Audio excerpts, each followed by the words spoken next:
চাবি আছে গাড়ি চাবি আছে গাড়ির চাবি দিব তোমার আমার ছোট ভাইয়ের গাড়ি আমার ছোট ভাইয়ের বাড়ি সঞ্জু দোকানের এখান থেকে চুরি করে নিয়েছে টিনের দোকান সঞ্জু টিনের দোকান সঞ্জুর দোকান থেকে আমার ছোট ভাইয়ের গাড়িটা চুরি করে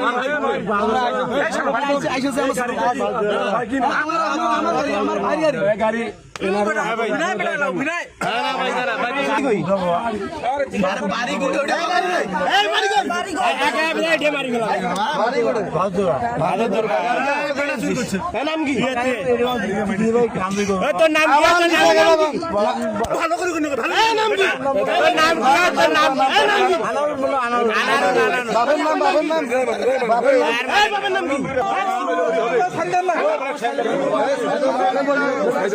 ওটা বুঝা করে দাঁড়া মার